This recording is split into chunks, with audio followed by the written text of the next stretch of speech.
feel like if I was a woman, Continue. come on now, I'd have cracking tits. Do you? No, I reckon I would if I was a woman. Fuck off, do you? It's just a genuine question. I'm not trying to be I said I would if I was a woman, and you went, do you? As if I actually do have tits. Yeah, like, do you think that? Oh yeah, you're so rude.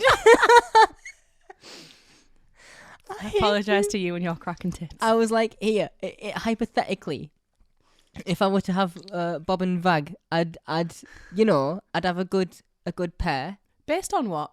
My current tits. Welcome to Doctor Who Rewind, an unofficial and unprofessional rewatch podcast where I, Katie, and my friend Tyrese I'm a C cup. watch and discuss episodes of Doctor Who, starting with the revival in 2005. Once we complete that, we'll backtrack to the 60s and talk about classic Who. In between seasons, we'll discuss extended media, things like books, games, Big Finish audio adventures. How are we How today? you doing? How are we? The same as yesterday, except I'm not talking. you know. I'm talking to them. Oh. You know, the hypothetical them we have. The 12 thems. How are them feeling? The 12 thems that come to this video over the course of 2 weeks. Yeah. God, if this has 13 views within 2 weeks, I'm gonna go fucking crazy. Like, no, more showed up. You got to turn someone away at the door. You got to be like, sorry, Doctor Who Rewind is full today. No room at the inn. How do you feel about Boomtown? Boomtown makes me want to go to Cardiff. That's how I've whenever I watch this, I'm like, because we live in a shit town. Yes. Nothing looks nice here. No. In fact, things look bad here. Things actively get worse. Yeah, like if you look at a building and go, that looks okay, it will gradually get worse before your very eyes. In the space of like 10 seconds, you'll see it like a light change, but it's not. It's like a time lapse. It's like the bricks will get crustier and some moss will grow between them just because you said it looks semi-okay. Yeah. And this made me go like, I'd love to visit Cardiff. It looks all nice and it looks like there's a good amount to do. Case in point, there's a shawarma shop that I really like that's in town. And then I walked past it the other day and it had literally just been good. I mean, and like say no more. You know, yeah, that's our town. Wounding. I hate it here. I was gonna say we hate it here. Then I was gonna be like, I can't speak for her, but I hate it here. I hate it here, but I have a very sick sense of pride about being here. Yeah, I've noticed that about a lot of people in this town, and that's so strange to me. My brother's the same. He's like, oh, I can never wait to come home. And I'm like, I understand it because it's home, I guess. But like, aside from our house, the rest of the town is shit. Yeah. We should go to Boomtown instead. Let's go to Boomtown instead. What happens this week, Katie? I will tell you. In present-day Cardiff, we see scientific advisor Mr. Cleaver, played by William Thomas, telling the new mayor of concerns with a nuclear power plant seemingly built to explode. She asks Mr. Cleaver if he's told anyone else about this, which he has not. However, instead of shutting down the project, the mayor reveals herself to be a Slitheen, Margaret Slitheen, and kills him. Elsewhere, the Doctor arrives. The TARDIS needs a rift recharge, giving the gang a whole day to hang out and relax. Mickey arrives, coming to bring Rose a passport she asked for. While enjoying a meal, the Doctor sees the news that Margaret Slitheen is the new mayor of Cardiff. However, Margaret seems to have changed as when reporter Kathy, played by Mally Harries, confronts Margaret about a series of suspicious deaths, she's unable to kill the girl after hearing about her family and her unborn child. The Doctor and company arrive at City Hall and Margaret reveals she teleported away from Downing Street when the rest of her family was killed. She is planning yet again to destroy the planet, this time with a nuclear reactor meltdown, which she will escape from on her extrapolator, a special time and space surfboard. Obviously, the Doctor will not stand for this and threatens to take her back to Raxacorico but she insists she will be executed on her return. The Doctor and Rose also take note of the name of the power plant, Blyde Droog, Welsh for Bad Wolf. Jack takes the extrapolator back to the TARDIS to help refuel faster. Rose and Mickey go for a drink, including some mixed signals and jealousy, and the Doctor takes Margaret out to her favourite restaurant for a last meal, where she tries and fails to gain sympathy from him. A large earthquake causes the gang to reassemble at the TARDIS. Margaret reveals that this was her plan the whole time. The extrapolator was meant to draw in someone with advanced technology, and now with it wired into the TARDIS console, it has the power to tear the rift apart. Margaret grabs Rose with her Slitheen arm, offering to trade her life for the extrapolator. However, the heart of the TARDIS is opened and Margaret looks into the light. She tells the Doctor thank you as her skin suit falls to the floor and the TARDIS console sealed again. They find an egg containing young Margaret that the Doctor will take back to Raxacorico in order to give her a second chance. The Doctor, Rose and Jack prepare to deliver the egg, realising Mickey has gone, but Rose lets him leave this time. You know how venomous I am. That I actually I almost sat all the way up just to state. And you're like, oh, mixed feelings and jealousy. Rose can fuck off this week. I'm telling you, no. Don't look at me like that. She can fuck off. I have maybe a little bit of Rose defense that she can. You might No, not you like. can fuck off as well. 6 months have passed since we last we get saw an the actual Slitheen. timeline on this one. Yeah. So, do you think the Doctor considers the present? Like, does he track Rose's age and he's like, oh, we have been doing adventures for roughly 6 months of her body clock, and so then we go 6 months from where we left Earth, and that is how he tracks the present? That's the only way I can imagine he does it. Because otherwise, there's no such thing as the present to him. Everything is just a different time. That's true. Well, I imagine that probably is how he sees it. But I don't think that I think there's probably, like, you know, the TARDIS does it. I don't think he manually, does that. But yeah, that sounds about right to me. The start of this episode, like the initial, like, immediate shot, almost seems like this episode is trying to keep Margaret a secret. And then immediately is like, here's Margaret! Yeah, right? It's like for people who've seen the other ones, it's almost like it's going, do you know who this is? Why don't you guess? Like a Dora episode. Right. Like, and then it cuts and it's like, you got it! We've already done, like, the previously on Doctor Who, so they can't, like... Yeah, you know, can't hide that. Yeah, we know that this is going to be Slitheen, but they just want to keep you in the dark for a little bit, right? And it's fine, but I was just sort of sitting there going, I wonder what this is for. I do think that what does happen after this, given, you know, context clues and prior knowledge and stuff, when you see the lights flickering, you go like, oh, I know what's going on. I know what's about to happen to this man. Yeah. And then, because you don't really fully see the Slitheen immediately, do you? No, you get the head zip, the flicker, and then you see the approach afterwards, and it's like, guess what's going on? I think it's very almost a jump scare. It's better than the other jump scare in this episode that I would not consider a jump scare at all. Well, clearly it's not that much of a jump scare if I don't even know which one you mean. No, it's not. It's like an in-episode jump scare. Oh. Yeah. Yeah, because, you know, this guy, Mr. Cleaver, is, like, standing in the doorway, and then it's like, I think the Slitheen, I think it screams and then you see it. Yeah. And I think, you know, it's very, very close to a jump scare. Yeah, for Doctor Who, jump scares aren't often a thing. Yeah. And I can't think of any, like outside of Weeping Angels, nothing, like, immediately springs to mind for Doctor Who jump scares, to be honest. But Weeping Angels are living jump scares, and fuck them. That's true. Fuck them all the way. Oh, there's that one, I'm sure it's, in Rise of the Cybermen, Age of Steel, that two-parter, where they find the Cybermen in the cooling tunnels. Oh, and they all... Yeah, and then, like, you see it, and they're like, oh, shit, the Doctor's like, it's okay, it's just dormant. Yeah, don't touch that. Yeah. Don't touch that. Oh, imagine you've got a row of, like, just completely malfunctioning and not working Cybermen, and each one of them has a sticky note that says wet paint.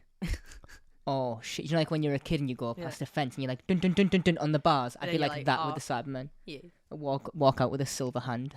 Like, oh, shit. Rose actually looks legitimately good in this episode. There's no point in me saying it now, but I do have a note to, like, do a fit check. Yep. I think this is one of the most recognisable I think so as outfits well. for Which her. is weird, I think. When I see this one, I'm like, oh, this is her outfit, or like one of her outfits, other than like when she's wearing like pink or whatever. But I'm like, I think it's the classic, like, the outfit from Rose with like the pink like tracky top and like jeans and that.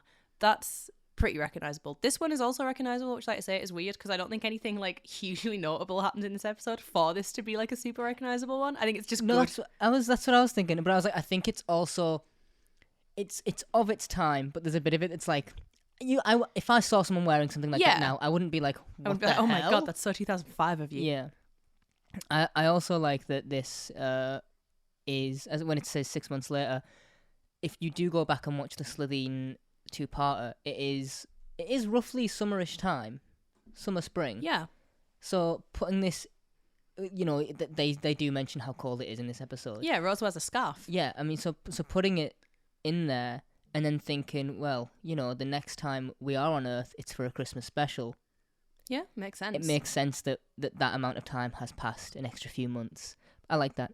I'm happy with it. Is this when Mickey comes in? Yes. Mickey is like our guys who he's like, oh, he gets off at the station and then he goes to the TARDIS and the Doctor's an arsehole to him immediately. It's very funny to me that this is like the shot of like, you know, just like Mickey getting off the train. Yeah. And then like heading over and stuff. And it's like when we were watching this episode, he's supposed to be like, oh my God, Mickey. Yeah. And we're like, oh yeah. This guy. Normal guy's back. Yeah, he heads over to the TARDIS. To give Rose a passport. Give Rose a passport. She does and I know I've mentioned it before and I'm going to keep mentioning it, I don't care.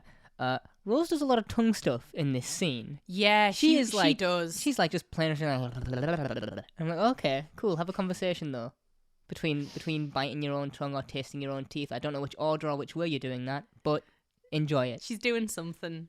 He is my first problem. Okay, so Mickey is bringing her passport. Cool. He has to bring it to her. You've got a fucking teleporting box. And I don't mean like, oh yeah, but they have to charge it. Wait till it's charged and go home. Yeah. Oh my God, just go get it. This man has gone on a train to Wales from London and like, to give you a passport. The thing... And here's the worst part. I don't want to jump ahead too much. She doesn't need it. What's the point? How whipped is this man that he's like, I'll get on a train, yes. He gives her the passport. She takes the passport. Oh yeah, I got passport. What if I go to Brazil? Cool, go to Brazil. Do whatever it is you want, Rose. Come to Brazil. Come to Brazil. Rose goes to Brazil because Mickey brought her a passport. Then 20 minutes later she goes, I didn't need my passport. He's freezing his arse off. He spent money on trains. Okay. And he doesn't even go, the fuck? I have a counterpoint to this, which is... Mickey actually does this. Cannot believe it. Mickey does this. Like, think of the person who you are most down bad for, and then imagine that they were like, hey, would you travel miles? Because Rose won't reimburse him for this trip, I'm sure. Oh, not at all. Because she's got no money, right? She's been unemployed now and for at least 6 months. And he's been seeing Trisha Delaney. Exactly. So they're not going to go shagging. So, like, if anyone asked me to do this, I don't care, like, how into you I am. I'm just gonna go, no. Come back and get it. Why did you go travelling without a passport? I don't think obviously this is not a realistic thing. Yeah. At all. But fuck if it don't make me mad. Fuck if it doesn't just imagine if like she just never got that passport and then like, you know, we cut ahead like a season. Yeah. And she's on I don't know. She's getting kicked out of countries and shit. Yeah. She's on New Earth, and then someone comes over, and they're like, "Can I see your passport?" Well, here's the thing. And she's like, "Funny story." If she goes to New Earth, you know, America, and they ask for a passport, what the hell in the far, far future is this old, you know, the pleathery, horrible passport gonna do? What's it gonna achieve? It'd be like trying to pay for something now with a shilling, wouldn't it? Where they'd just be like, "Ha, very funny. Where's the actual one, though?" Yeah, I'm sick of being bullied for that. To be fair, I like my coins. Sorry. I'm not actually a coin collector. If you do collect coins. Happy for you. You got those Sherlock 50 pences.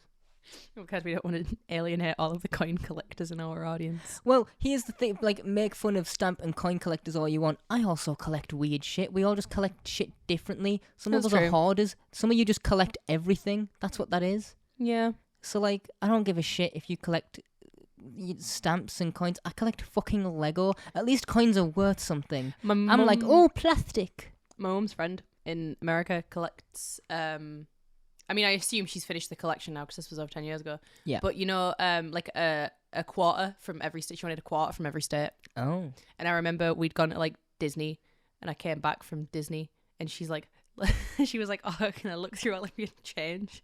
And I'm like, "Yeah, cool. Can I look through all your change, please?" I found 2 cents in my office the other day. There is a bit here that kind of does make me feel real sad for Mickey.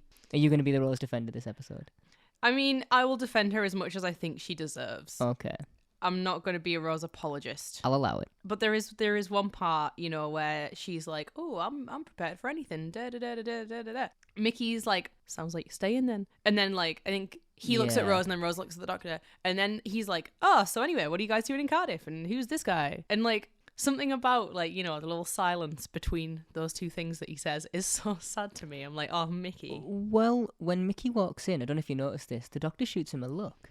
This little angry, sort of jealous. He does, yeah. he turns around, he's on his little ladder, he's doing doctory things. I don't know, he's giving the TARDIS a fucking prostate exam, whatever it is. But he turns around and he shoots Mickey a look as if to be like, oh great, you're like here. This guy. Don't take fucking her from Ricky's me. back again. It's really I just sort of, I'm like, dude, you would outlive her by a country mile. I think that by the end of World War III, I think that all of the Doctor's feelings towards Mickey at this point, it is just pure jealousy and spite, right?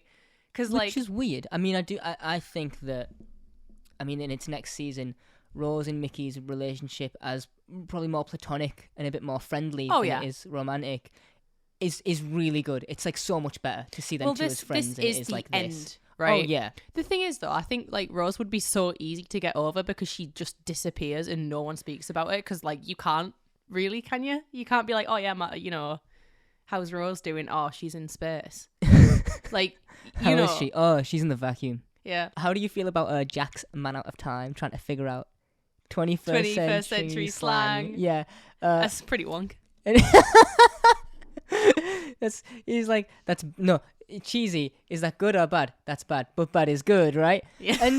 And I kind of wish they'd kept his man out of time act going for a bit longer, because it's so good to see him try and like figure out what's good and what's bad. It's more than just slang that would apply to. I like the idea that he, kind of like you get the whole thing where when people are frozen from the past, then you get the whole, wow, this is like Brave New World. Do you know what I would The Steve Rogers effect. Yeah, I think it would be really funny to have a reverse of that where he's just so far from the future that it would be like, oh, whoa, what's this little thing? It's like a phone. He's like, that's so dumb. Do you know when time travelers, I think there's a bit like this in Back to the Future 3 where Doc has like a briefcase full of money from different times. Yeah. And it's all labelled like, 1800s, 19 and all that stuff.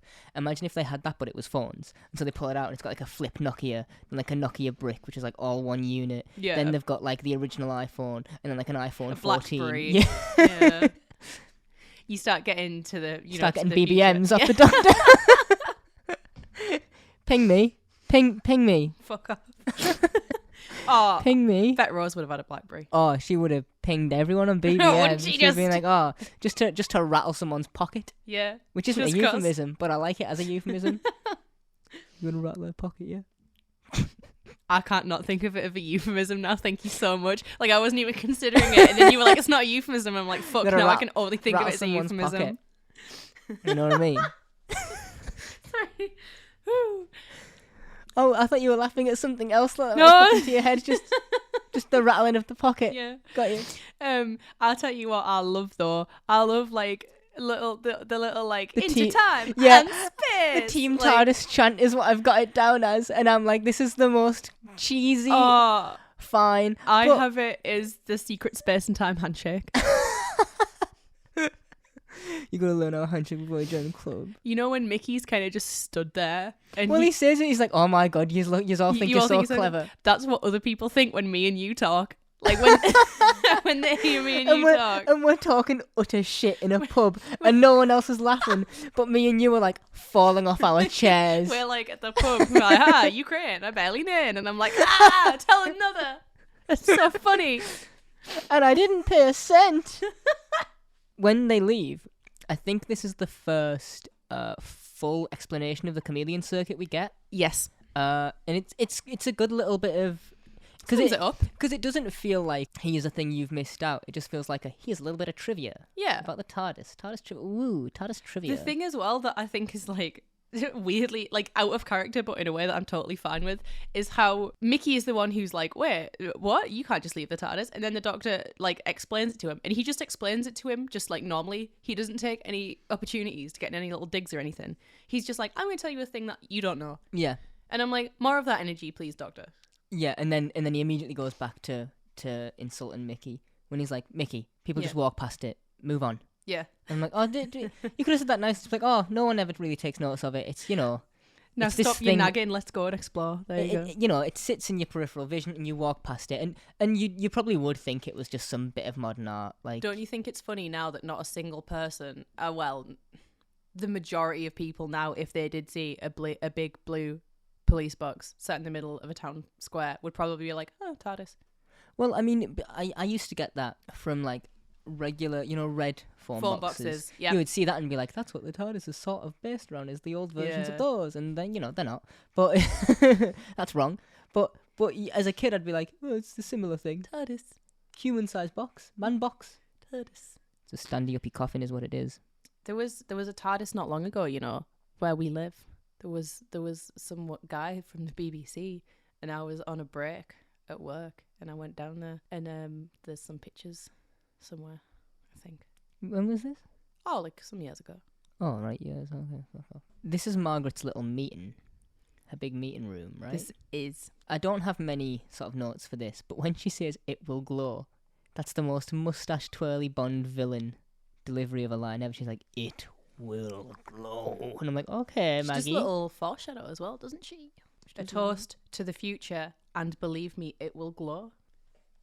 Oh, makes sense now. Yeah. I'm stupid, me.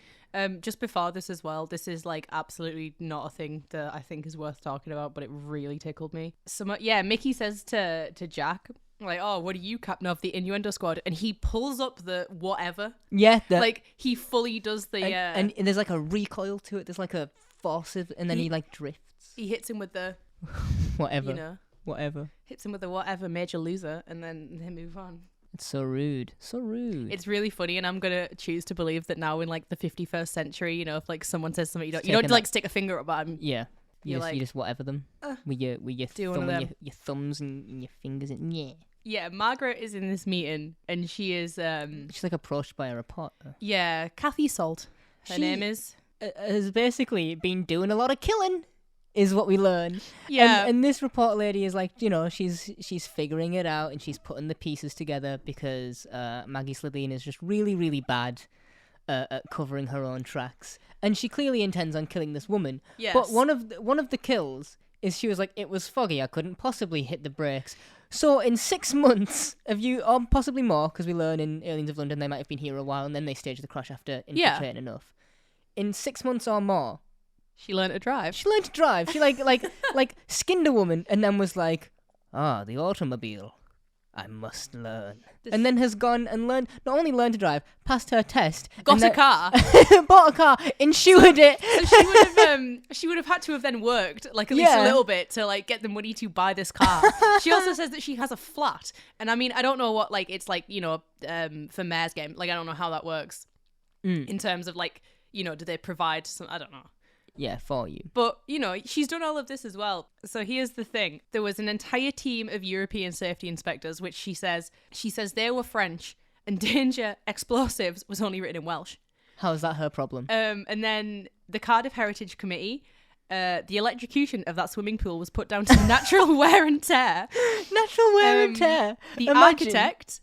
to which Margaret says, it was raining, visibility was low, my car couldn't stop. And then we go at the start of the episode with Mr. Cleaver, and Margaret says, he slipped on an icy patch. And Kathy goes, he was decapitated. And she says, it was a very icy patch.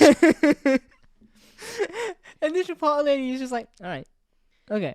The part of this that is so good is it's not even just a case of like, oh, we found them all, with like like stab wounds, like slash, like, from like a Slitheen claw. She's putting together like literal like James Bond villain plans she's to off these people. I mean, we were talking about this earlier anyways, how like saw traps used to be like you could get out of them and you would learn something, to they're just murdering now. There's no way out, and if there is a way out, you are the grievous bodily harm done to you is going to completely alter the way that you live regardless. Amanda Young would love Margaret Slitheen. Put her in a bear trap and watch her be like Oh, think of the gunk that would come out of a Slitheen from that face being ripped open. Oh, no. That's rancid. So they go to the bathroom. All girls go together. All girls together. Which is really cool to me that, Maggie Slitheen has, like, steeped herself in Spoon. In the culture. In Spoon's culture. To be like, oh, girlies, let's go to the toilet together. God, can you imagine? She's like, oh, can you help me unzip? And like, you're like, oh, thinking someone's in like a bodysuit. And she just raises her hair. Pulls her fringe back. Yeah. Just pulls her fringe back and she's like, oh, I'm going to She's like, what are you doing around there? What are you doing? About? This bathroom is terrifying, right? This is a pretty creepy bathroom. Not only is it creepy, it's obviously like, I was going to say it's obviously not a bathroom, but like, it really could be. Is it snowing? Snow break. Yeah, snowing. It's snowing while we do this. I don't think it's gonna lay. I think it's too wet, which is very sad because This is not the only CG shot in the episode, but what do you think of the only CG like Slitheen shot we get? Because I think it looks great. Yeah, it does. I also genuinely think it looks amazing. The like physical, the practical sort of effects that they use, the costume, is actually dripping. I don't know if you noticed on the chin there was actual drips. She is shiny. She is wet. The one thing that I maintain is like a favorite thing I have about the Slitheen, and I think it always looks good, are the like deflated skin suits. Like after they take the skin suits off and they fall. or like they hang them up or something. I'm like, obviously this is like a practical thing and it looks awesome. But it probably would be like really difficult to do as well. Like, how would you? I imagine manage that? It's rubber, probably, right? Yeah, or not like. But I mean, like the painting of it, the getting the texture on the inside of like the scalp lines and you know what I mean? Because it looks fleshy inside. It too, does. Just to make sure that on camera it looks. My thing that I want to know is the logistics of the Slitheen getting back into the suit. Yeah. Because like they unzip and then they just like pull it down and then step out of it. I wonder if we ever see something like that in Sarah Jane, because I don't remember fully, but you don't remember Sarah Jane as much as no, me I anyway, don't. So. I know that they do scenes where they'll cut and it's like partially back on. Okay. And then they'll be pulling it up from the rest of the way, but like obviously that's CG as well. Kathy Salt is the first person who notices anything being freaky about Slitheens. Oh yeah, is the lights, is the voice, and notices everything that's going wrong here. Yeah. What do you think of that little conversation? You know how we had like a bit of Dalek sympathy before? I have like maybe it's just because they've got those like big eyes. I think that the point of this episode is for that, because the Doctor doesn't see this side of Margaret really ever. So even when she is still doing evil things, and the Doctor knows that she is doing evil things, we don't ever see, the Doctor doesn't ever understand that like, no, she's actually had some sort of like existential crisis whilst on Earth of like, do I just domesticate myself? Well, the Doctor says, do I just settle in this life? The Doctor says something to her about like later on. Yeah. About, because she tells him about this moment where she let this woman go. She doesn't kill her. And the Doctor says something about like, oh, maybe, every so often you let one of them go and then you like feel better about yourself, I guess. Because he gives like a couple of reasons and he's like, oh, someone had a nice smile or like someone begged. Yeah. Like she's legitimately like mourning, right? Like she is mourning and she sees herself like in this woman and she's like, I can't kill you. And I think purposefully she's on her own to say to the audience, hey, this isn't performative. This is a genuine emotion. She's got nothing to lose here. Yeah, there's no stakes for killing or not killing this woman. And I think it's a good subversion of an audience member who has seen Slitheen, sees the beginning of the episode and is like, oh, she's gonna kill again, and then she doesn't. I think that's awesome to have that, to pull that away from the audience being like, people want to see action almost constantly, especially like at least now people want to see action constantly. Oh, yeah.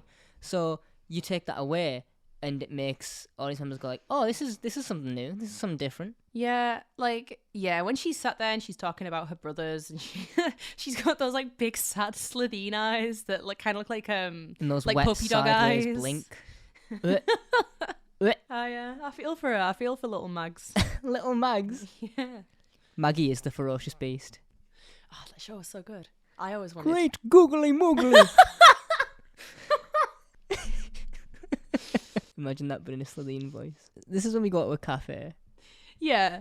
Which the thing is, so much of this episode is just a hangout episode, and I really love it so much. It's so nice to just, but you've also got like to remember that this is before the finale now. Yeah, this is the breather moment. This is like the calm before the storm. Yeah, sort of event that we're getting is like, oh, this isn't, because it's not whilst it's high stakes, it's not very high stakes. It's just like, yeah, I think it's very. I mean, it's on Earth. We have been domesticated. Well, I think the thing as well is that Margaret's plan in this episode, is the same plan that the Slitheen have. Blow the world. Yeah, up. Blow the world up. Irradiate it, sell it. Yeah, they couldn't pull that off with like about 9 or 10 Slitheen, if not more. Yeah. Yeah. And that was just against. I mean, I know Big Barry at the Chariot was already there, but like. She wasn't doing much. Like, it's pretty much the Doctor and Rose got to stop like 10 Slitheen from doing this plan that is already in motion.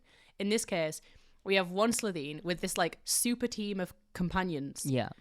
who is like doing this on her own. I don't think you ever think she's going to pull it off even for a second. No. So not it's at like, all. although it is like a big world-ending thing, you never think the big world-ending thing is going to happen.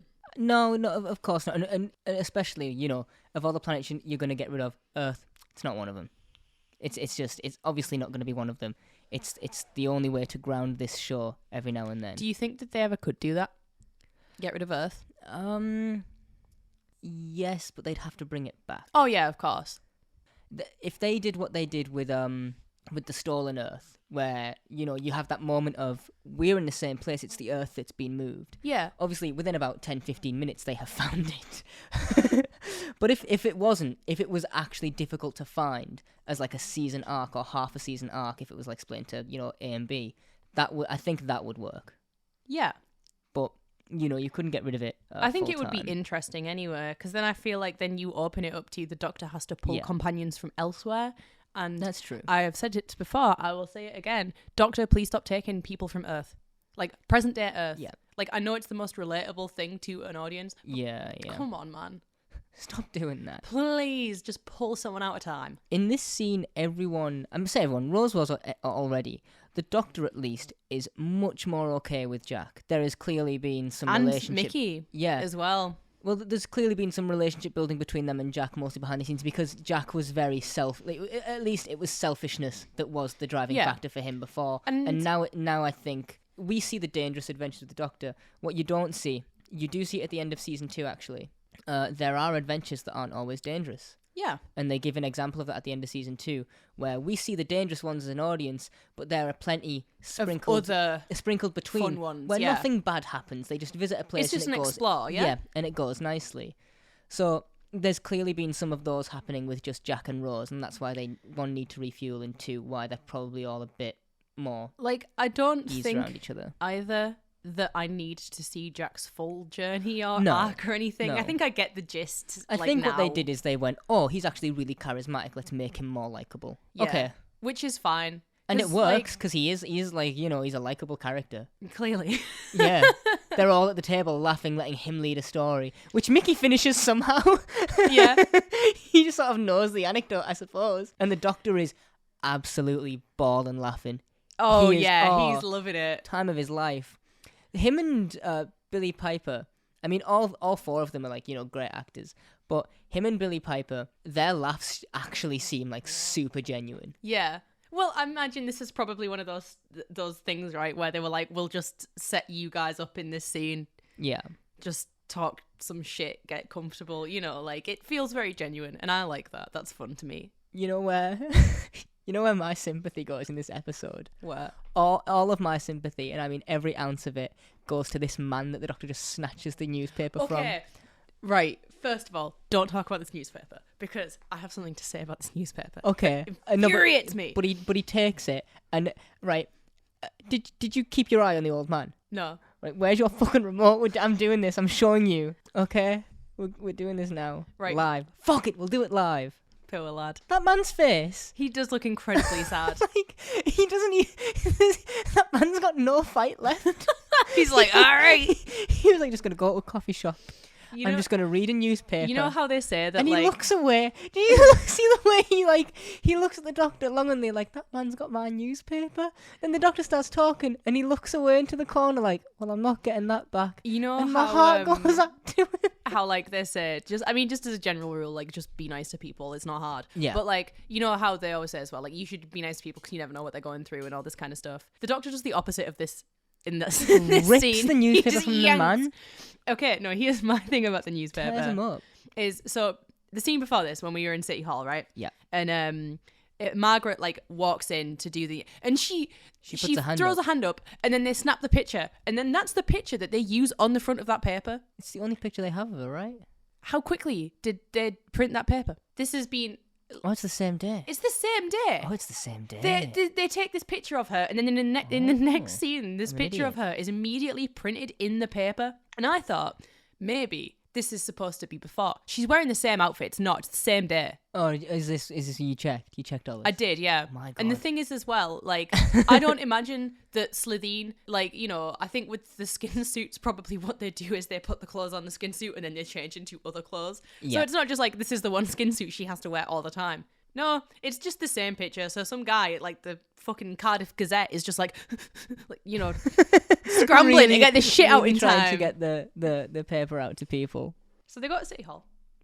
Oh, before we get to there, Oh. I just want to say, because I'm really hung up on this old man, I think, because it wouldn't have taken anything from the episode and it would have been nice, there should have been a really quick doctor walking back over. Just not, he doesn't have to like crouch down and have a conversation, just puts it on the table, hands it to him and he's like, thanks for that, and then walks away. Yeah. That's all I want. Use some fucking... If you're going to rip the man's fingernails out of his hands whilst trying to grasp at this paper, right, the least you can fucking do is give him it back.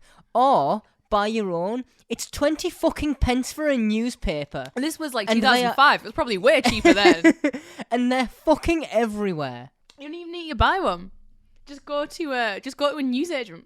I'm calling this They old have them outside, this right? old man's Like, Henry. I'm calling him Henry. here's okay, so here's the thing. They go to City Hall and Jack gives like a rundown about the Slitheen. Yeah. Do you think that Mickey has a similar thing in this moment that Rose did in Dalek? You know, when she goes into Van Statten's museum and she's like, oh my God, that's a bit of Slitheen. Do you think that Mickey is then like, oh my God, like, I know Slitheen, I can do Slitheen. Oh, He's like these are the ones that I know. I think he'd be annoyed and be like, how come I always get the fucking Slitheen? How come I'm always... He's like, oh wait mate, you're out here taking Rose to Woman Wept and I have to do fucking always repeat. the Slitheen? What the fuck? Always the big green farty shitting fucking... Do you think that the first time like Mickey ever comes on any other adventure with them, he's like, oh, they have different kinds? Like he goes to a planet and he's like, whoa. He's like, There's oh, other ones? He's like, oh, finally, new aliens. It's the Blatherine. He's like, fuck! I wanted a Dalek. How do you know about the Daleks? The what? They invade in 5 years. That's how. What do you say?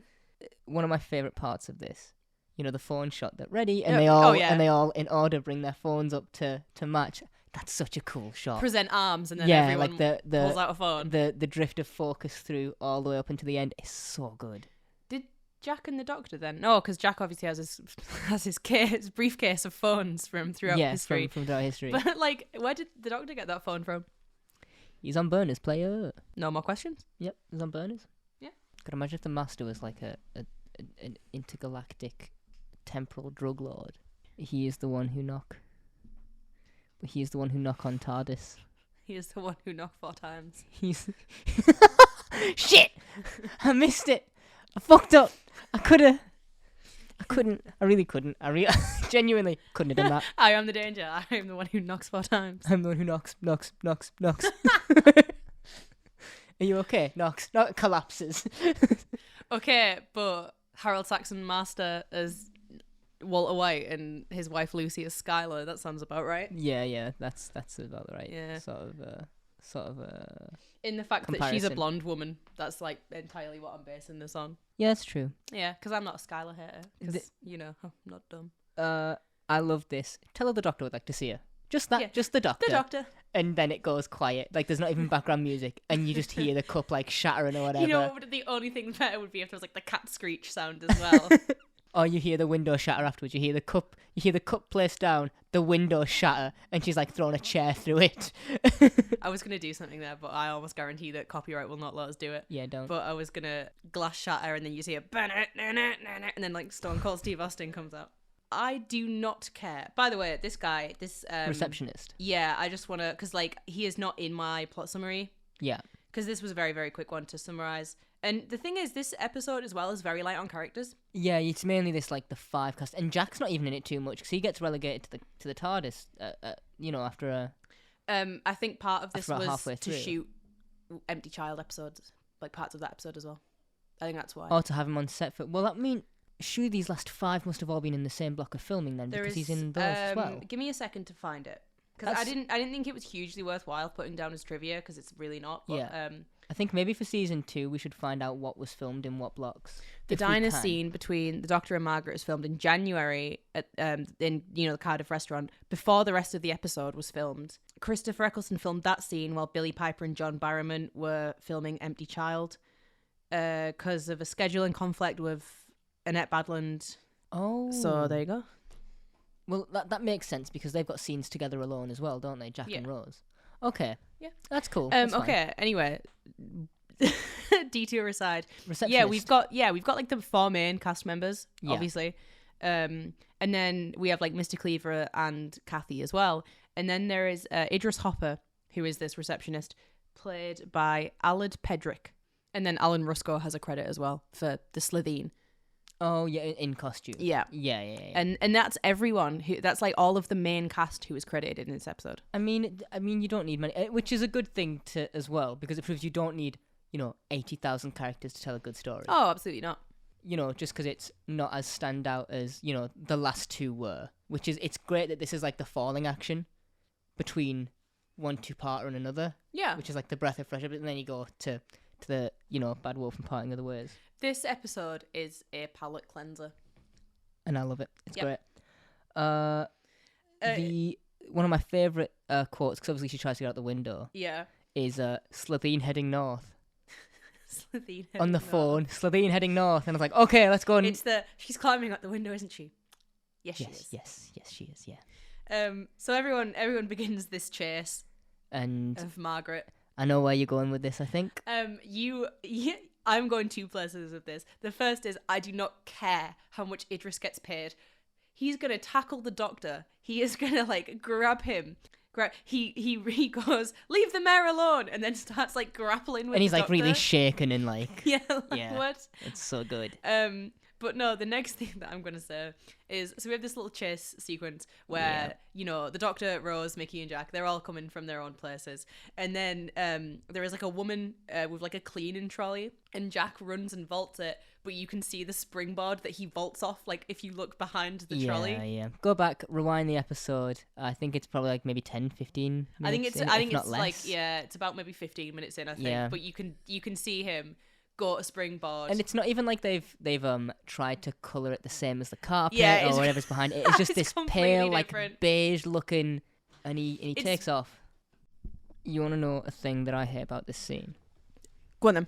I hate how slapstick Mickey is, getting his little footsies in the bucket, and he walks out. And I don't like it. Do you know? I think it's kind of funny. That's cute. I'm not here for cute. It's kind of camp, and I think that Doctor Who should be camp all the time. That was the it's what was in the newspapers, wasn't it? Yeah. When it came back, the RTD was bringing back Doctor Who. It was either Doctor Who was camp or Doctor Who was gay. Was like headlines, or that it's gay now, and it was like, well. Did you ever hear about the time Russell T Davies said that some, I can't remember word for word, but it was something about like a lot of gay people like Doctor Who, and then he was like, it's because they're cleverer and better than like most people, and people got actually like legitimately pissed off about it, and I'm like, no, gay people are cleverer. And here's the thing: if he said that and it did piss you off, he got what he wanted. Exactly, and that makes me so happy. Like everything that Russell T Davies does, I'm just like, yeah, man, you go. Like, it's my favorite full thing. Support. It's my favorite thing to have like a bunch of friends that are all like LGBTQ, like whatever the fuck. Yeah. Because it's genuinely because you like being the token straight man. Yeah, no, it's because I like being the one that is actually different. Yeah. You guys are all in a group and I'm not. It's more a case of just like, because it doesn't matter. The whole thing is it does not matter. No, it at doesn't. all. Yeah, Mickey's slapstickness does bug me. I do think that Margaret Slitheen, her run, but also her face when she's running, is just like, I've been thwarted. When she gets teleported back and she's running towards the Doctor, she has this face of like, God damn it. Yeah, we do a little end of the world callback here, which like... Oh, the teleporter. Yeah, when Rose is like, the Doctor's good with teleports. And I'm sitting there going, really, when? And then I'm like, oh yeah. My favourite part about this scene is that like Margaret Slitheen is the mayor of Cardiff, and there is 4 people who they don't look shady, but they don't look official. Yeah. Running around chasing this woman on the streets outside of City Hall and just no one tries to stop them. Look, those 4 people are chasing the mayor. Yeah. Oh, she disappeared. Like, what? No one, absolutely no one, like, questions it. She's been atomized. Indra was like, we'll try and wrestle this guy, but then the doctor got away. Like, he was just like, what, I'm gonna go sit back down now? Like, either you're the most devoted, like, receptionist in the world, or you're not. His next receptionist job, he's like, I grappled a Time Lord, what did you do? It's like, you know, personal qualities on his, like, CV. When they, like, arrest her, I guess. Yeah. Take her into the TARDIS. No, because we have a bit before this where they go back into City Hall. When she explains her evil power plant plan. Yeah, I don't have the setting. It's actually in that scene that I'm thinking of. Oh, okay, yeah. Yeah, it's back in City Hall. When Mickey says, you're not even a she, you're a thing. I'm like, yeah. Oh, that's so rude. I know. Like, come on. You would not survive in 2023. And this is the only reason. Imagine. This is the only reason he wouldn't. So, what? Is there something I don't... No, just Noel Clark in it. What about... What do you do? What do you... So, I don't know, but he's in the bin now. He's in the bin? Oh. Put in one of those, like... Yeah, he's in the bin. Put in, like, a spittoon noise. Ting. One of them. There you go, yeah. I'll just leave that in, just me doing it. Thank you. Yeah, he is kind of rude to her. And the thing is, she hasn't, like, tried to kill them. Well, Rose also gets rude in this episode for us as like in a similar way. Yeah, she does, to be fair. It does my head in. I'm like, stop being so mean. You've met some of the weirdest aliens ever. Why are you getting picky now? Yeah. What's the point? Not great. What have you got to gain or lose from this? Wait, if you're Trisha Delaney. she tells them the plan, and we get a little thing here. Get a little bit of plot progression. Little bad wolfies. Bit of season arc stuff going on. Little bad wolfies. Yeah, you get a little Doomsday Rose theme going on. Yeah, we do. Talking about Blythe Droog. I like that song.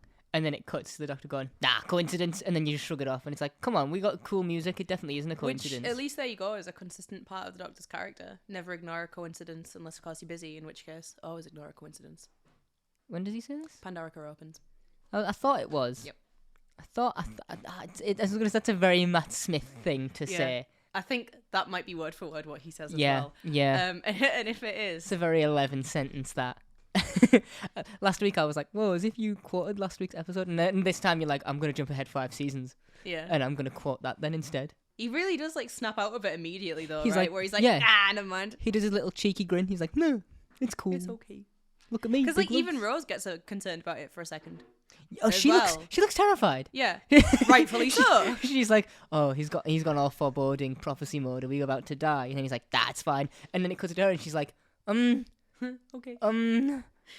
Maybe we should look into nope, it's fine. Who cares? She also does a bit here where she's trying to say, like, Raxacoricophalopatorius. Yeah, she says a word and they do a little yay. Yep. And, like, the thing is, it is complicated to spell. I don't think it's that complicated to say. No, I don't either. I remember being a kid and saying it, and it took me, like, 1 or 2 goes, and then I was like, oh. And Rose is here at her big age of, like, 20 years old, and she's, like... 19, right? Yeah, but I assume if it's been 6 months since the first... But, like, maybe she's older now. Yeah, probably. Maybe she had a birthday. Mm. Because if it's been 6 months since that episode, how long are we supposed to believe it's been since she met him? No, because that was oh, shit. Do we have a date in this episode anywhere? No, we just know that it's 6 months after. We don't have, like, a date. I mean, I guess we could try and check the newspaper, but I'm not going to go to that effort. I don't. Because I know that everything kicked off in March. Yeah. So, you know. And it's like, whoops, it's been a year. Well, if it's cold, I guess it's been a year it's been a year, but she skipped that year. Yeah. Oh my god. So what, is it like 2007? At this point, I don't know. I don't know. Oh my god. Where is the be Doctor Who 2006 timeline? now, right? But it's 2005, right? When the show starts. Yeah, so Rose skips a year. To 2006. 2006. So this is like, we're going into 2007 now. Yeah. I hate this. Yeah. I hate time travel show. Mint. Stupid, silly time travel show. Making my brain do a big fuck. So then now is when we go to the TARDIS. Yes. And because Captain Jack says, ride the concussion, baby. On the... Did you get the name of it? On the Platinum Zoomerator. Yeah. Platinum Zoomerator 5000. I believe that's a hoverboard from Ratchet and Clank. Nice. Platinum Zoomerator. Sweet. I think it's from the first game. I have a note. Ride the concussion. Scott Summers joke for Katie. Ha ha ha. Ride the concussion. Who is she? That Jean would- Grey? That would just be riding his face.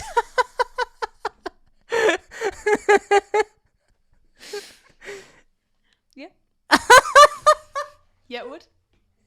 The immediate agreement of Yeah. Yeah. Yes, it would. You're so confident, like, yeah.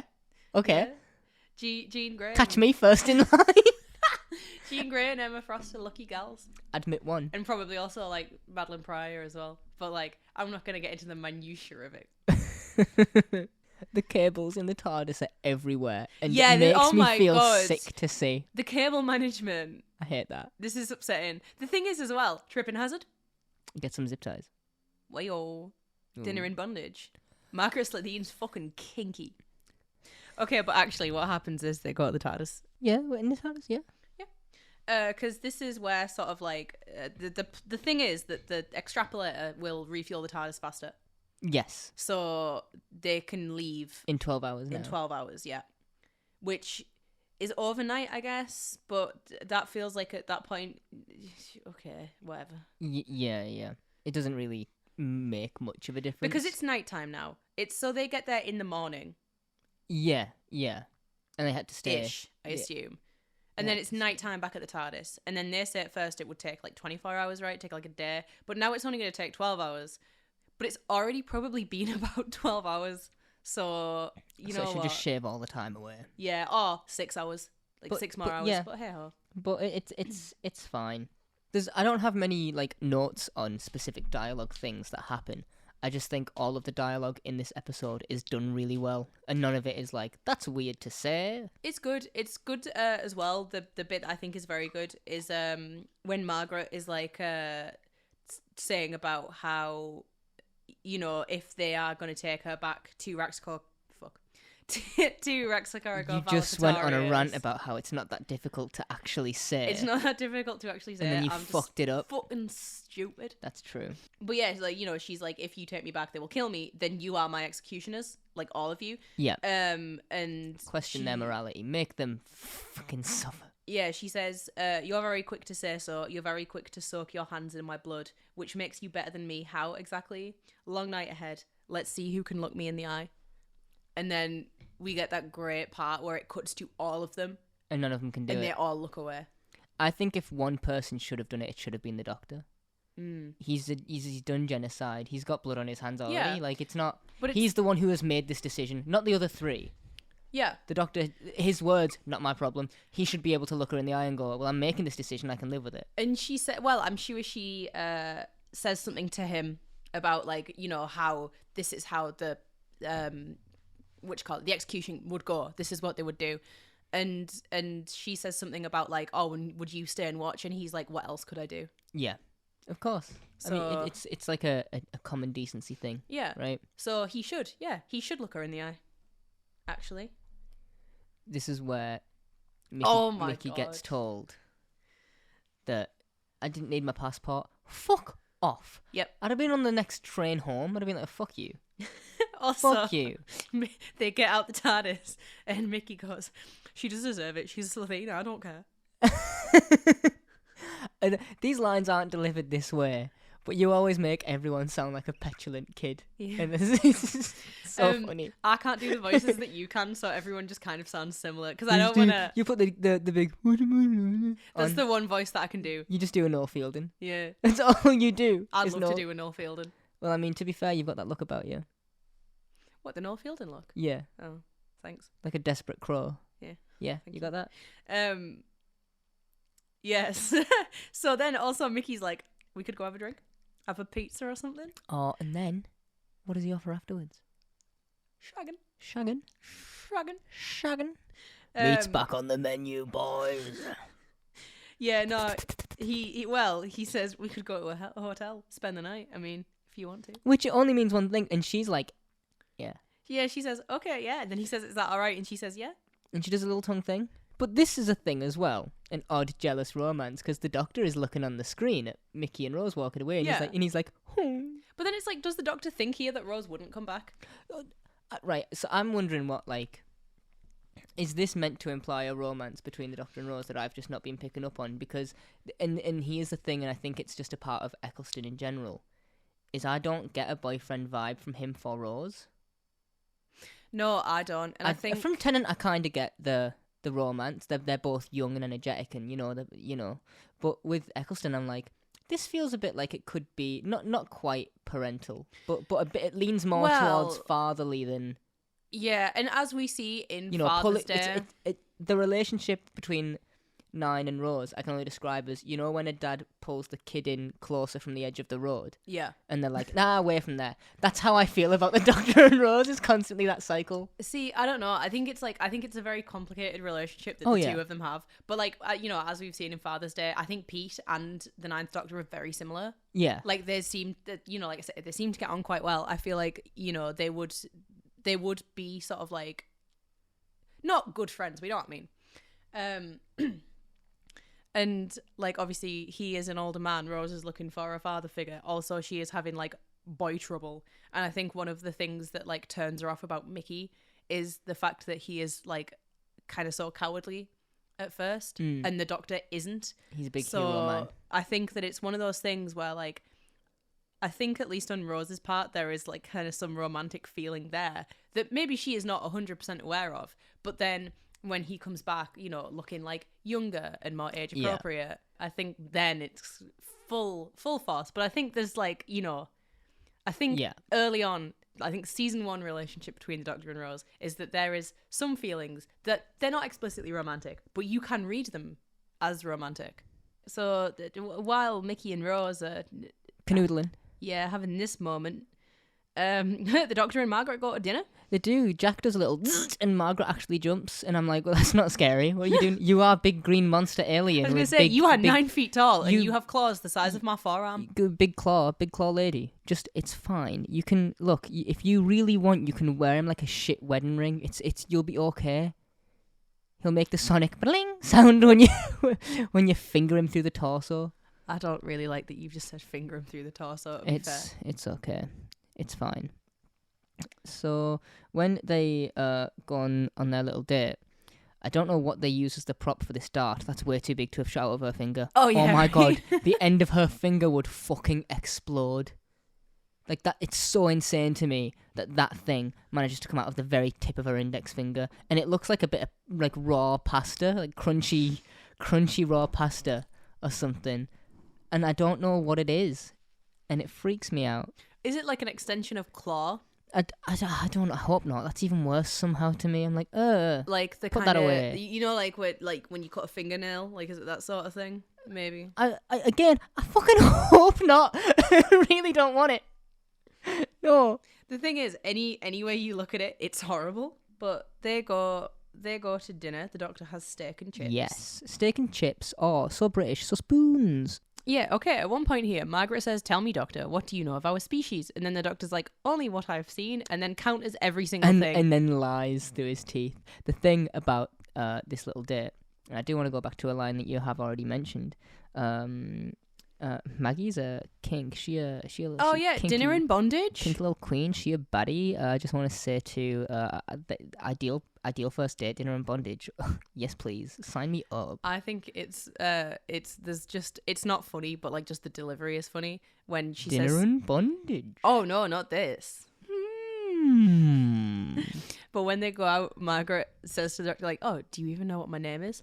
And he's like, "Okay, tell me your fucking name." And she goes, like, "Blonde fell fotch, passing me a day, or whatever." And he goes, "Nice to meet you, blonde." And like, yeah, nice to meet you, blonde. Like the way that she delivers the dinner and bondage line is the same way that Jack Skellington at the end of What's This goes, "Christmas Town." And I'm like, all right, hello there. Again, I don't have notes about the dialogue. I just think this conversation's quite nice. I know it's macabre, but it's still a really nice thing to have. She's very woe is me about this whole death thing, where to make it all about you. And oh my god, let's just say he's made his decision. It's fair enough to go woe is me about this, because as she says, no, it's not. They prepare a thin acetic acid, lower me into the cauldron and boil me. The acidity is perfectly gauged to strip away the skin. Internal organs fall out into the liquid, and I become soup. Still alive, still screaming. But one of our trivia points for Slitheen was that they engage in cannibalism. Do you think soup. I was going to say, do you think they all bring in their straw for a bit of a blonde soup? It's like a big potluck. Blonde broth. If we go back outside, this is where Rose is fatphobic. Oh my god, you don't even like Trisha Delaney. You don't even... Who are you to tell me what I like, lady? The thing is, as well, is that, like, Rose says, she's nice, she's a bit big. And Mickey's response is, she lost weight. Maybe she did. And I'm like, why isn't your response like, but I like her? Yeah. He's a collar pull. I'm like, yeah, he says, she's nice, she's a bit big. And he goes, she lost weight, instead of being like, yeah, she is nice. Who fucking cares? Me? Probably Trisha Delaney as well. No, I mean her boyfriend. I mean about body size. Right. God, I'm not sticking up for him. Fucking hell. Oh yeah, who cares? How shallow do you think? We've been friends too long for you to think. Okay, not in a way that I think you are shallow, in a way that I thought you were defending the writing here. I will have you know. So you assumed, I thought. I am defending the writing because I enjoy the idea that Rose is the shallow one. Fuck her. Oh my god, she's been so awful for most of this episode to Mickey. Or at least, not in this episode to Mickey, like throughout their relationship at least, that I'm just like, fuck you. So I'm okay for you to be written to sound like this mean, bitchy girl because I want to hate you for a little bit. Just let me have that. Just for this, I have to feel sorry for you in shit next time, so let me have this bit of hate. What I think is very funny about this is that, like, so they come out of some bar or whatever, and Rose is doing this whole, like, monologue about all the planets they've been to, and, like, you know, oh, we went to Woman Wept, and it was lovely. And he just says it. Yeah, and then Mickey just goes, I'm going out with Trisha Delaney. And then they have this whole thing about, like, how he doesn't even like Trisha Delaney, and then Mickey's like, okay, so, like, tell us more about this planet then, and Rose just goes, so that was it. He is like a very petulant child. Yeah, because he just sort of brings it up out of nowhere. And I mean, look, I'm just gonna say it, shagging's off. You said that now. Yeah, Rose is like, midnight, right? We walk underneath these waves 100 feet tall made of ice, and then he just goes, I'm going out with Trisha Delaney. So was they on that midnight? Oh, it's Woman Wept. Is that what the planet's called, or the place? That's what the planet's called. Okay, right. Because I was like, oh, is this like the second? It's one of the 27 planets, by the way. Is it? Woman Wept? Yeah, Woman Wept. Oh, that's cool. Yep. Mickey in this is reasonable when he starts like shouting about "you left me" and all that stuff. He's like, "Look, what am I feel for him as well." Yeah, and you know, it's also a really good performance. Tears in his eyes. He's actually like, "Come on, what?" And what does she expect him to do? And even him saying like, I don't even need you to come and visit me all the time. I just need something every now and then so that I know you're alive and well. I'm like, that's not a relationship though. So why don't you just leave? Hey, walk away. Which he does at the end of this. He's like... The thing as well though that I like about this specifically is that like he literally like he knows that he will still continue to wait for her. Like he's not even going to try and be like, oh, like he knows, and I like that. But also, you say shagging's off. Mickey's he does offer it again. He says, we could ask about hotels, and then Rose goes, what would Trisha Delaney say? And to be fair, what would Trisha Delaney say? That's true. She would be fuming. I mean, I think anyone would be like, hey, come on now. Come on, Mickey. Is that thunder? Is that thunder? Thunder. I'm quoting Rose. Yeah. That's what she says. I was legitimately hearing out. Yeah, I know. I saw you stop and I was like, she's not got it. And then I think it's the same two thunder rumbles that we get in the restaurant. Yeah, probably. The same like sound effect, but like quieter. And Blonde is talking about murdering at like age 13 with no subtlety. She's like shouting about it in the restaurant basically. She's just like, oh, yep, did a murder. Yep. Awesome. Cool. What can we do with that information? Does it say anywhere here how old she was? I think 13. I was made to carry out my first kill at 13. If I'd refused, my father would have fed me to the venom grubs. I'm a killer because I was born to kill. Yeah, and she's not like, Doctor, I've been killing since I was 13. She's like, so I've been I had no choice. I've been a murderous reptile. Like, so she I blink sideways, look. She does it with her like Margaret skin suit on somehow. The doctor's like about to dig into his steak. He looks, he's like, ugh! The thing is though, like Gross. she's here saying all this, and then the doctor's like, "Can you hear that?" And she goes, "I'm begging for my life." Yeah. And he's like, no, seriously, can you hear that? Yeah, like whoa. I am pleading with my executioner. Shut up a minute here. Well, she's taken a note out of Jack's book and trying to bed the executioner. There's just no hyper vodka, so she's not going to get her own way. So Rose gets a well-deserved shouting at by Mickey. She does. But the thing is, so like, there's thunder going on, but like it's bad. Like, you know, streetlights and windows are like exploding. Cardiff cracks shit. like an egg. It's not great. And then Mickey's like, "Oh, go on then, run. It's him, isn't it? It's the doctor. It's always the doctor. It's always going to be the doctor. It's never me." You know the bit in Spider-Man 3? Yeah. This isn't about you. Yeah. It's about me. Same energy. Like, great part, great little bit from Mickey there. You know, it's pretty good. I am very sad when he says it's never me. That's like an upsetting thing to shout. But in this case, I probably would be running to the TARDIS here because that's Rose, the safest place to be. Yeah, I'd have been like, well, we need to go Yeah. to the Indestructor box. And also, I would probably want to lift home in the TARDIS. Maybe like Mickey bought a return ticket and like out of spite, he's like, I will get my money's worth. I would be like, you know what? I came here to give you a passport you didn't need from London. The least you can do is materialize for me. The thing is, like, I do this quite a lot.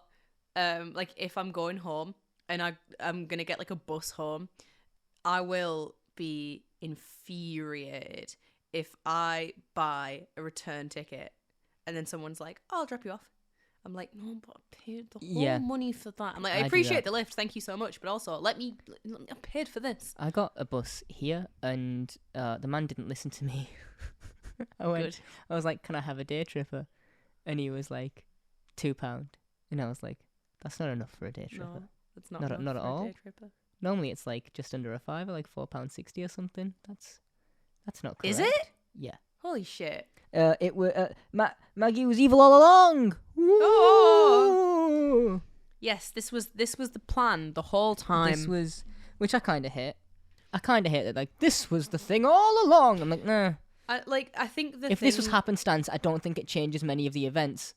So I'm fine with it. Yeah, this really makes everything that happened in the bistro feel insincere. Because if Margaret goes there, finds out that the board is doing something that's opening the rift, and then has the idea, she's like, "Oh, I can use this." That's fine. Well, because nothing changes. If like even at this point, because we know like her plan was this power plant has to explode. Yeah. But clearly there is no power plant in this situation, so it's just an escape plan. And well, this is the problem with the sort of the beginning as well, is when you see that she's sad on her own. So you're like, so these are genuine feelings that she's having. Yeah. Of like conflicting emotions and with her morality and stuff. And then you get to this where it's like she was evil all along, and it's like, but she clearly wasn't. And if you do take that and you say, okay, she wasn't evil all along, but she stepped into the TARDIS now, she's seen that shit's hit the fan, and she can kind of steer that in her own favour. Okay, she might have a morality crisis, but she is still greedy. Thing. That's her thing, right? Because, like, she teleports away from the rest of the Slitheen. Yeah, she's just selfish like Jack. Yeah, and, like, that's... Get out of Dodge. That's fine, but I feel like I spent all this time being like, oh, no, she's changed. She's, like, being actually legitimately sincere. And then it turns out, like, nope. Taught me a lot about people in real life, actually. Heart goes out to you. Blondelfoch passing me a day, Slitheen. PM me if you need anything, hon. Much love, hun. It's just me and the kids from now on. and it's an egg. It's an egg with braids. Yeah, she's gonna get on that extrapolator and she's gonna kickflip the shit out of there, but not actually. No, because she gets an arm out, but like just an arm out. Blondelfoch passing me a day, Slitheen pro skater. Eat your heart out, Tony Hawk. This is when she does get that one arm out, or like just beforehand. Here's a little thing that I love. I like it when the TARDIS has like an allergic reaction to whatever the fuck's going on around it and sneezes out little sparks. Like, yeah, it's like, no. And I'm like, yep, cool little sparks. It's got hay fever to weird temporal shit, and I'm like, yeah. I don't know if I like the logistics of her just being able to get an arm out, just ripping a sleeve off. Well, it's like when people cut the sleeves off of shirts to make tank tops, like Mac and Sunny. I realise that we make a lot of Sunny references on this show now that you've been watching it. Yeah, we do. I'm cool with that. Yeah, that's fine. Sunny. I also love that show. No, Thank as well. you. And then, so what? This is like one of the funniest shots in the world because her arm is beefy as when she's choking Rose. Yes, that's such a funny shot to me. Do you know the line that she says when she? What Rose says? Or what? No, Margaret says. So she I'll grabs. snap her like a promise. Yeah, right? one wrong move and she snaps like a promise. Promises don't snap; they break. That's you're wrong. She couldn't say break like a promise because then she'd be ripping off Taylor Swift and we couldn't be having I that. don't listen to her music, so I don't. You call me up again just to break me like a promise, so casually cruel in the name of being honest. That joke's for one specific listener. I can't. Oh, she's gonna love you for that. That's just for you, babe. You know who you are. There's not any other crossover between Doctor Who and Taylor Swift. You know who you are. And we're not going to tell you about this until you hear it. Yeah. So, happy for you. The Doctor has... So how does the heart of the TARDIS open? Is it just like, oh shit? Is it like the TARDIS's bra strap comes undone and its tits fall out? And this is how it goes? Because they close it afterwards. Yeah. The Doctor's like, everybody look away, give it some decency. I don't know. Because I was like, is he triggering this? Is it rift shit? Like, what is happening? Here you go. All it says here that I can see is Rose says, what's that light? And then the Doctor says, the heart of the TARDIS, the ship's alive, you've opened its soul. Well, she didn't do it because she was hostage at the time, so it wasn't her. It just sort of opens, I guess. And then Maggie looks into it. Well, is it something she does with the extrapolator? Maybe. Yeah. I'm okay with just being like, it opens. Here you go. While I ride this board over the crest of the Inferno all the way to freedom, stand back, boys, surfs up, and then it just says the TARDIS console cracks open, bright light hits Margaret.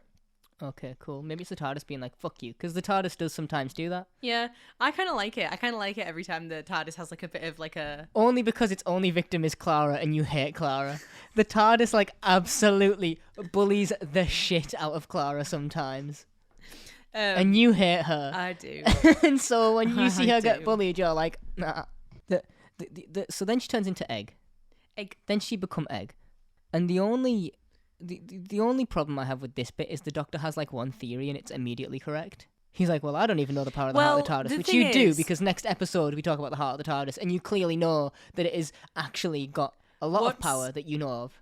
The thing is, they say that it's a huge Deus Ex Machina. Yeah, 100%. Really.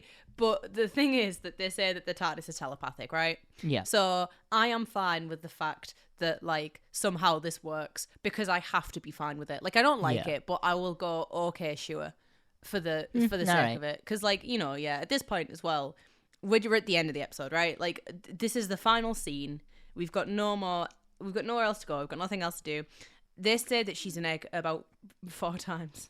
Yeah, she's an egg. But if someone you knew became a skin suit and an egg, and then you rummaged through it and found an egg, and you found an egg, like the thing is as well, like at least they didn't scramble it. At least they weren't like, well, that's breakfast sorted tomorrow. We'll have a bit, we'll have a blondelet. Are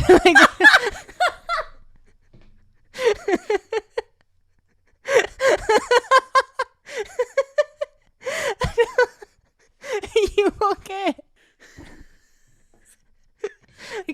Get out of my fucking house. Blondelet not do it for you. Fucking blondelet. We're back.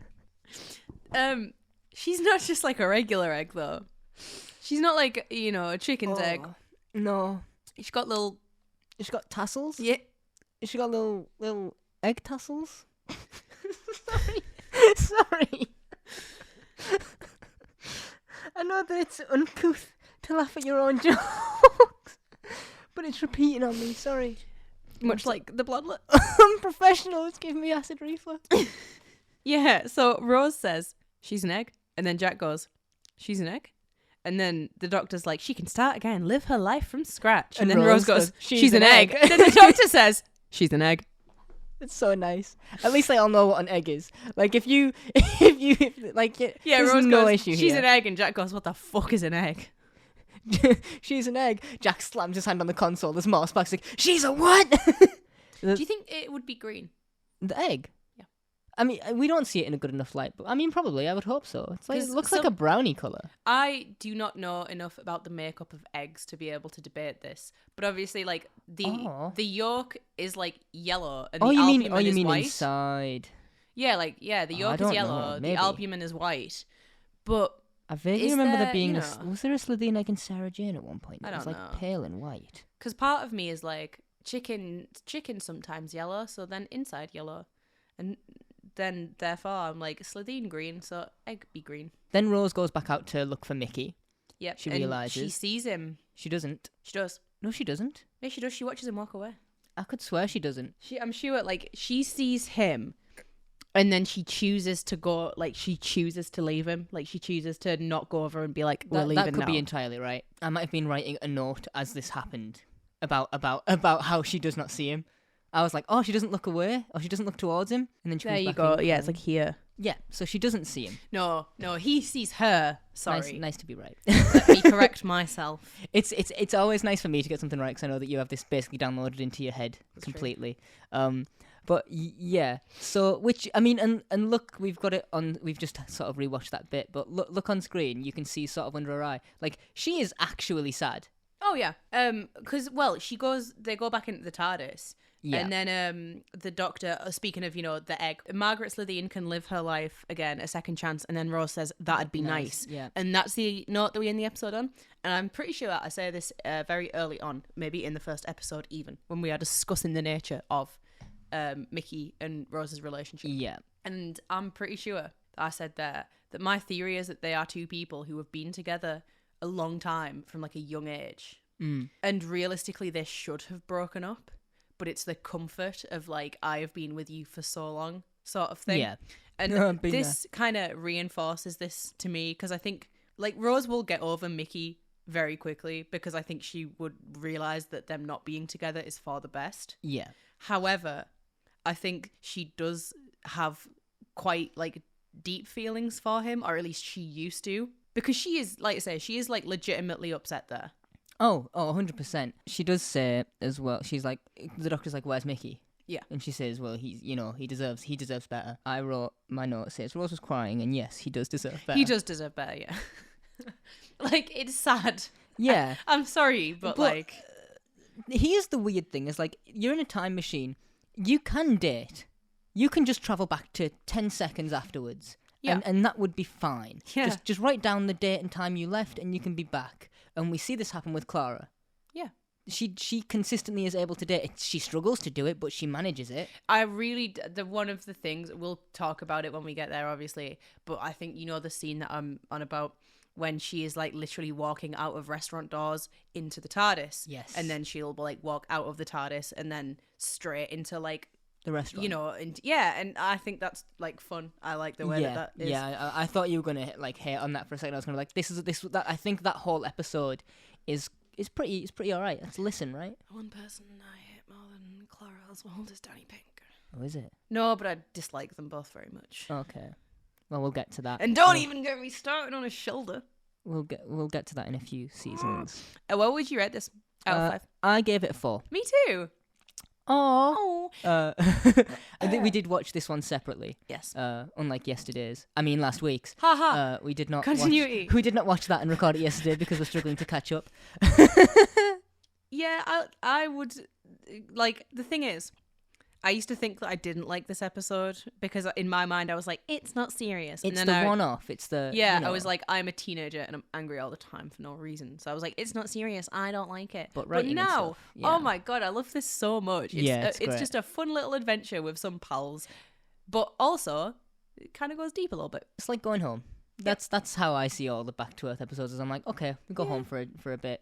Yeah, check in. I like this one. Check in before you have your tea. I think it went from being an episode just through like me watching it more and appreciating it more. It went from being an episode that I was like, okay, like this is fine, because normally I would just skip from the other 2-parters straight into the season finale. But now I'm like, no, I specifically hold Boomtown up not as one of the best episodes of season 1, but as one of my favorites. Oh yeah, 100%. I can't wait till we get to our end of season ranking in like a few. Ooh. I mean, I guess podcast wise it'll be in a few weeks, but for us it'll probably be in like maybe a week. Yeah, that's freaky. I'll be 23 by the time we do that. I hate that. I hate that for me. Big man. No. I'm going to backpedal that immediately. Nope. The next time, what did you give it? Like fucking 5 out of 5, mate. Oh, did you? Like, the thing is, these next time ratings, I'm just purely going, how much do I want to watch this? Okay. Like, how pissed off am I that I have to be like, okay, start taking notes, you know? To ruin the episode. Because I'm like, it's just so easy to autoplay. Yeah. So, you know. Oh, you might hate me here. What have you put? 3.5. No. Yeah. This is only because, and there's a few reasons for this. Initially, you know, you get the robot versions of Trini and Susanna, and also Anne. Android. You know, I mean, like, so you get the Big Brother stuff, you get the Weakest Link stuff, and is it How I Look Good Naked is the other one? No, it's What is it? Oh my god! I'll tell you what. I know what it's called. Because when they vaporize his clothes, I always assumed that's what it was. No, because that was Gok 1, and this is a play on Trini and Susanna. I was gonna say even that's a deeper cut. I don't even think that's a thing anymore. But those What Not to Wear. What Not to Wear. I think it was. Yeah. What those sort of TV shows, you know, the reality stuff and the quiz shows. Yeah. They're just not for me in general. So if you base an episode around that is a turn off for me. You bet that I love this. And then the bigger problem, I'm not saying it's not done well because it is. We'll get to that next week. But then my problem after that is, why would you show me the Daleks? They're in the last. Come on. Stop giving me the big reveals. Yeah, I mean, I think... You could have shown us the fleet, because we have not seen a Dalek ship by this point. You could have shown us the fleet and been like, oh my god, I've seen those ships. What are they? And you're like, Jack knows what they are. Yeah. Oh, that's weird. And then you get to this reveal of they are the Daleks. No, you did what you did in The Empty Child. And you want to spoil the reveal again. That it does. I think it's pretty good. Just as a concept, it's just like twisted reality show. That's like, it seems like an episode of Doctor Who. But I feel like maybe someone made the choice in putting this like sort of like promo together to be like, oh, well, they need something else to grab them. And Satellite 5 does go deeper than just, you know, the Doctor has a hand in this. Oh, we learn right. Next time, and it's not even like a small thing. So I'm fine with that. But I was annoyed by, like, these aren't my types of TV shows anyway, which doesn't annoy me, but it makes me not excited to watch. Well, I just feel a bit impartial on it. So I almost gave it a middle of the road-ish, like 2.53. And then when it spoiled that, I was like, you know what? That's exciting for me. Do you know what is like I almost a gave little it high, bit funny? sorry, and then I made it low. I was going to give it a 4 and then went down to 3.5 when I saw the Daleks. I googled Trini and Susanna for this because I couldn't remember the name of the show, and I was like, okay, whatever. And then they have a section on their Wikipedia for popular culture, and it's like they've been parodied many times on whatever. There was a bit in an episode of French and Saunders, and then also a Gordon Ramsay thing. Yeah. Doctor Who is not mentioned. So, do you know some trivia? Well, we got trivia this week. Whoa, yeah, just a bit. Trivia. That is the different planets that Rose talks about going to. Yeah, like Women Wept and stuff. Yeah. So she obviously says they went to Woman Wept, which is mentioned in obviously the Stolen Earth, but she also says they went to Justica, which that is a novel. Oh. The Monsters Inside. Novel before or after this episode was? I do we know? think it was after. Oh, okay. I'm not sure. Right. But guess who were the aliens in that one? Was it the Slitheen? It was the Blathereen. Oh, was it? Yeah. Oh, then it's definitely after. Also, there was a bunch of like different titles that I found for this episode online. That's weird. Which, like the French one, which translated as the Cardiff Explosion. The Japanese one, which translated as the Sorrowful Slitheen. And then apparently, like, the working title of this was Dining with Monsters, which I think is Monsters quite good. Maybe. And apparently Russell T Davies joked at one point that a better name of this episode would be What Should We Do with Margaret? And I kind of think that's funny. I like these like whimsical names, but I don't think they work as well as episodes. I mean, I kind of like Dining with Monsters, but I think it's like I like that. It's too loose. I don't like it when they refer to something specifically as a monster, like Love and Monsters and stuff. I don't know why I don't like that. I'm just not a huge fan of it. When a kid sees an alien in Doctor Who and is like, a monster, then obviously I understand it. Yeah. But when it's in like an episode title, I'm like, we know that there's, you know, they're all aliens. They're not like. Kind of sounds mean. Maybe in Tooth and Claw, I'll let you off. This episode was intended as a little character piece to explore, one, the consequences of the Doctor's actions in terms of, like, you know, last time with the Slitheen, and also the consequences of this travelling lifestyle with, like, Rose and Mickey. Yeah. Have you ever written... I mean, I have, like, my own... Have I ever written? Yes, once or twice. My own dumb name for them. Like, no, I mean, like, a sample chapter or something to get to be like, I need to figure out a character a bit, and so you just write a bit about them on their own for, like, a page or two. Ooh, I did that. For my thing. For D&D? No, for did you? my assignment. Okay. Yeah. I have a folder for those. It's called Throwaways, where I'm just going to write a throwaway chapter, and that's going to go in that folder, and then... Maybe something. Yeah, maybe at some point I'll pull them back out. We're both creative writing students, by the way. I feel like I feel like if we haven't mentioned that, that's worth mentioning. That feels when relevant. we talk about writing and stuff. that is why. We're actually super qualified about it. No, we're not. Haha. Not yet. The Radio Times synopsis of this episode was the Doctor comes across someone he thought was long dead, and apparently a bunch of viewers were like, it's the Master, and I can only imagine the disappointment being like, wow, the Master, and then Margaret Slitheen turns up. That's oh no. Oh no. Also, the Heart of the TARDIS, this is like the first appearance of the Heart of the TARDIS, I guess, and almost last. Yeah. But also, actually, it's not the first appearance of the Heart of the TARDIS, actually. In the classic series, it was mentioned in Terminus, which is an episode. What are you doing? It's the Heart of the TARDIS. Hate that, by the way. Oh, okay. Yeah, it's the fifth Doctor story is Terminus. And in this, the Heart of the TARDIS is like a little weird like engine thing, and it kind of fucks up the TARDIS, and because the Black Guardian makes Turlo take it out of there for sabotage. You're not speaking English to me right now. This is not... When we watch Classic Who, I'll be like, I understood that now. You're going to be like... I'm looking forward to that being like a first-time watch for me. I am so unbelievably excited. But let's get back to trivia. Yeah. Also, this point, like, canonically, because of Torchwood, and speaking of Torchwood, at one point they have a clipping of Margaret Slitheen in the Torchwood, like, information office. Oh, that's nice. From this newspaper, I think. There are 3 Captain Jacks in Cardiff at this point. Like, there are 3 separate Captain Jacks. There is the one with the Doctor who goes there, but then there is Captain Jack who is already on Earth with the Torchwood team. Not the Torchwood team in terms of the context of the show, but he already has a Torchwood team, and apparently he like locked them all in the hub that day so they wouldn't bump into him. And then also, I will not tell you really anything else because spoilers for Torchwood. Yeah. But then there is another Captain Jack as well. I hate that. Because of like a timeline thing which again, spoilers, but there are 3 Captain Jacks. Oh, we'll find out. Cutting about At some point in the next few weeks/months, we'll begin Sarah Jane as well, I guess. And finally, final point. Final point. Margaret Slitheen is the mayor of Cardiff. And she is the mayor of Cardiff because the previous mayor was killed in London by Autons. Is that like continuity for the... Yeah, for Rose. Okay, that's like that's cool. I guess like he was in London on that day and was killed by them. Well, whoopsie for him. Yep. I mean, there's no point in doing alien trivia. We know it. We've been there. Also, there's only one death added to the death count this week. Oh, the dude at the beginning. Cleaver. Yeah.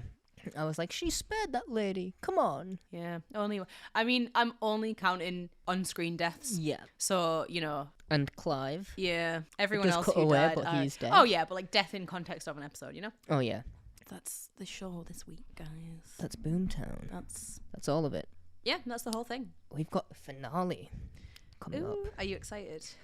Yeah. Are you just so pumped about it? You're just so jazzed. I'm personal achievement, and I'm kind of like, oh, we did a whole season. Yeah. Worth of like weekly uploads too, without missing a day. I hope. Oh God, please say I haven't missed a day by then. We are DW Rewind everywhere. Still, because we're not changing it. So if you already follow it, congratulations. Leave your phone alone. Don't touch anything. If you don't follow it, get on your phone immediately. Put it down now. What? The phone, because everyone's going to go and unsubscribe after this episode. Don't do that. People are going to stop listening now. You should do the other thing. You should follow us.